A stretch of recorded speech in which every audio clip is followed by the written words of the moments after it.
Приветствую, друзья! Сегодня я покажу, как я буду делать мягкое изголовье для кровати. Усаживайтесь поудобнее, приятного просмотра. Распиливаю 12-мм фанеру на элементы.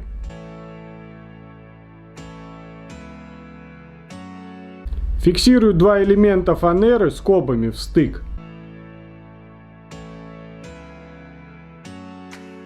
Закрепляю два бруса с внутренней части, сверху и снизу лицевой планки.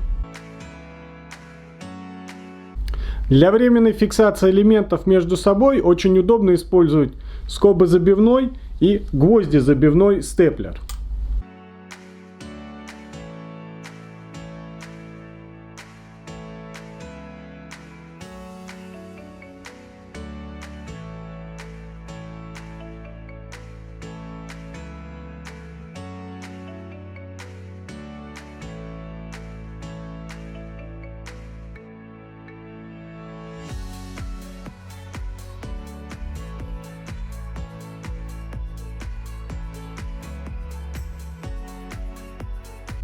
Для склейки элементов очень неплохо себя зарекомендовал столярный ПВА. Планочки фанеры набиваю для достижения нужной высоты.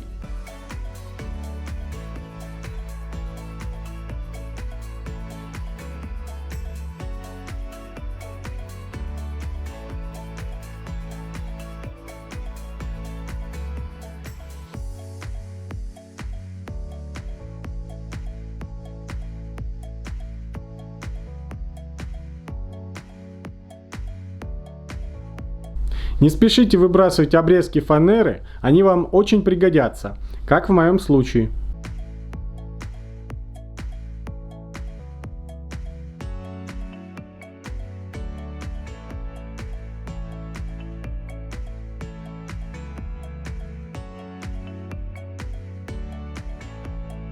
Шайбы с картоном подложил для того, чтобы сделать зазор в 5 мм с задней стороны изголовья.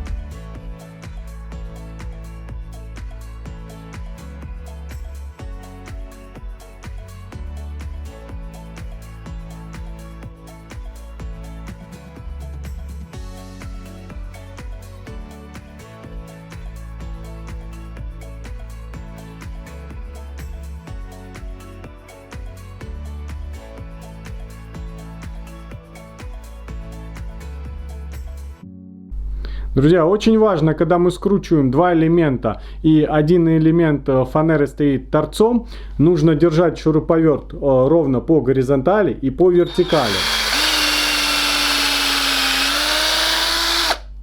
Тогда мы получим центральное отверстие. Если сделать по-другому и у вас будет наклон, то выйдет сверло. И это не очень хорошо.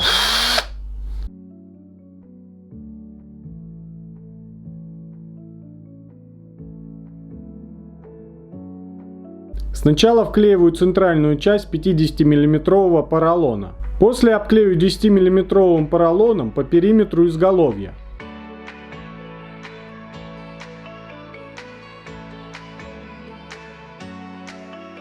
Далее сверху клею 20-мм поролон.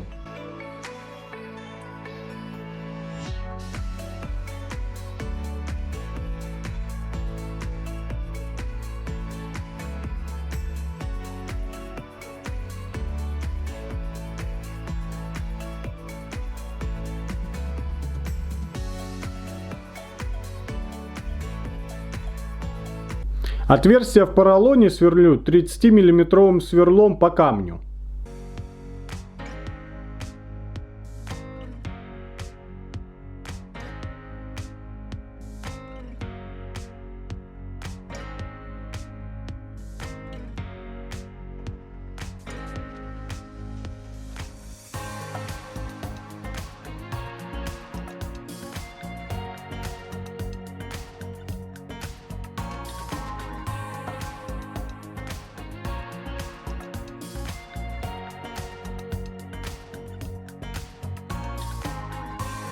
Чтобы получить заготовки из ткани для обтяжки пуговиц, я использую вырубку номер 36. Ставлю ее просто в шуруповерт, вырезаю. Если она затупилась, подтачиваю наждачной бумагой с внутренней и с внешней стороны. В данном изделии я сначала зафиксировал ткань утяжками, а после продел пуговицы и также их зафиксировал.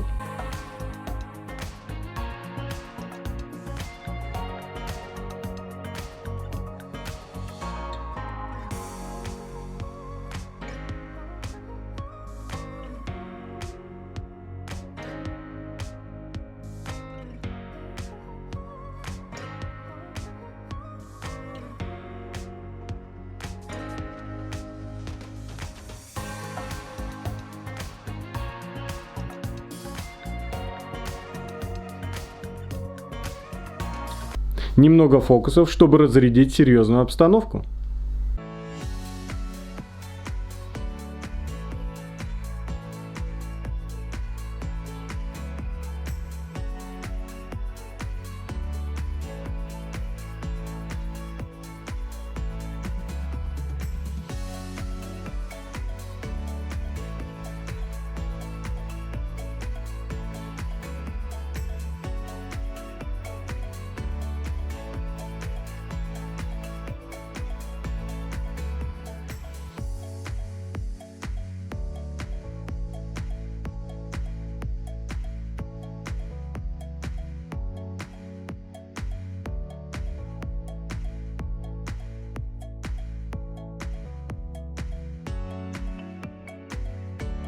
Для планочки скрытого шва я использую мебельный картон.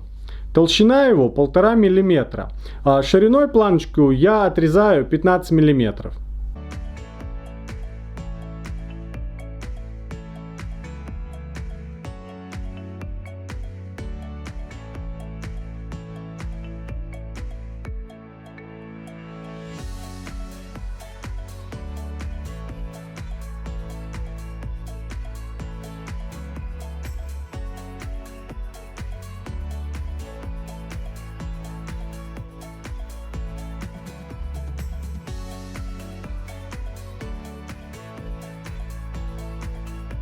Для того, чтобы убрать визуально скобы, я использую ленту скрытого шва. Ленту скрытого шва можно легко гнуть, придавать ей форму, она легко достаточно режется. Есть только один нюанс. Ее можно использовать один раз. Потом гнутся вот эти вот заусенцы, кончики, зубчики такие. И вы их просто потом уже не выпрямите. Даже если вы попытаетесь, это будет нудно и нецелесообразно. Синтепон не должен заходить вовнутрь ленты скрытого шва.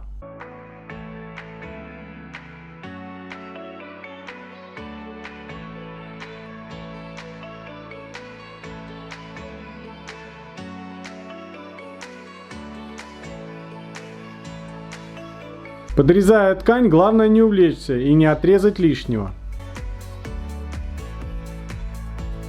Для того, чтобы поправлять ткань либо складки на ткани, я использую палочку от суши. Просто берем обычную палочку, затачиваем кончики, скругляем, обтачиваем наждачкой и все. Вот палочка готова. Для чего это нужно? Естественно, чтобы не порвать ткань, либо кожзам.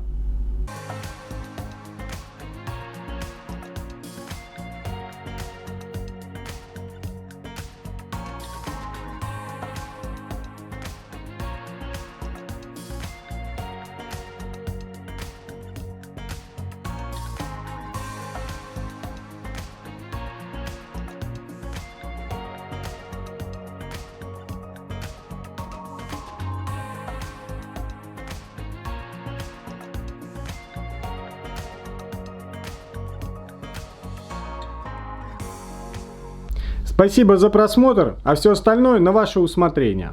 До встречи, пока.